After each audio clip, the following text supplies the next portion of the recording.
नीचे तो कभी तालाब के पास। अरे मेरी नीली वाली लुंगी नहीं दिख रही है। विभा की अम्मा, कहाँ रखी है लुंगी? अरे वो तो विभा ने परसों ही धोकर रखी थी आपकी अलमारी में, देखो वहीं होगी। वो ना मैंने आज धो दी, मुझे लगा कि गंदी हो गई होगी।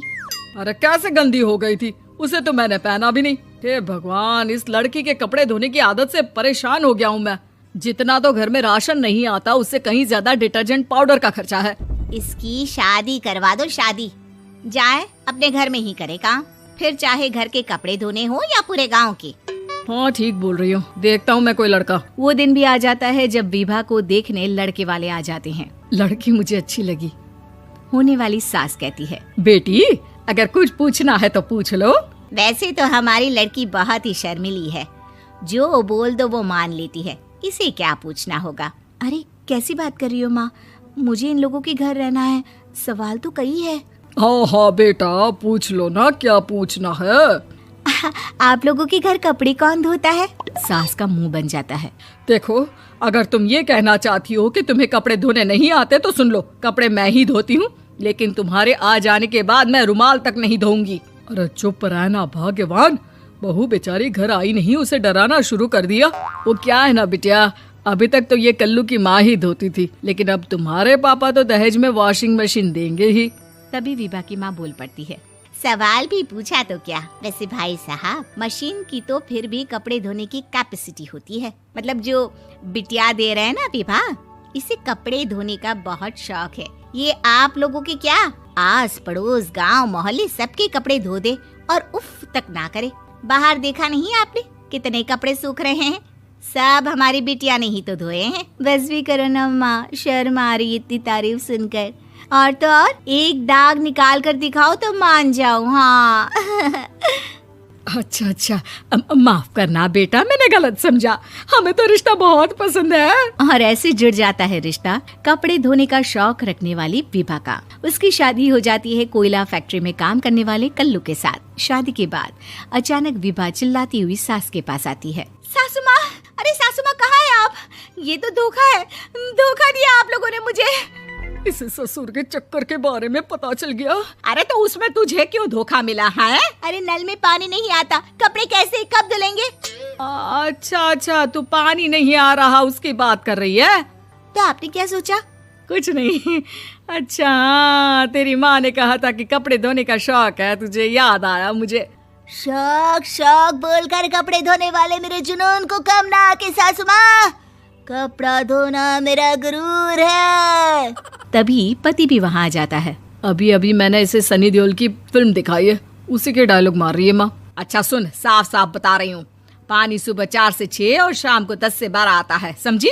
विभा टाइमिंग सुनकर हैरान हो जाती है। ये क्या भूतों का मोहल्ला है? सुबह 4 बजे उठकर कौन कपड़े धोता है? 4 बजे टंकी में पानी जाता है, फिर सारा दिन धोना ना, किसने मना किया? अरे कैसी बात कर रही हैं? 200 लीटर की टंकी में कितने कपड़े धो लूंगी मैं, सुबह ही उठ जाऊंगी मैं। अब क्या था, विभा सुबह 4 से लेकर रात के 12 बजे तक कपड़े ही धोती रहती। एक रोज सास पड़ोस से निकलकर कहीं जा रही होती है कि साथ वाली कहती है, हाँ कल्लू की माँ, जरा ये बताओ कि 2 साड़ी है, 2 ब्लाउज और एक पेटीकोट और एक नाड़े वाला लंबा कच्छा। हाँ तो? अरे तो क्या, कितना लोगी धुलाई ये बताओ। धोबन दिख रहे हैं हम क्या? हमारे पति सरकारी नौकरी से अभी रिटायर हुए हैं और बेटा सुपरवाइजर है कोयला फैक्ट्री में। धोबन समझ रखा है हमें?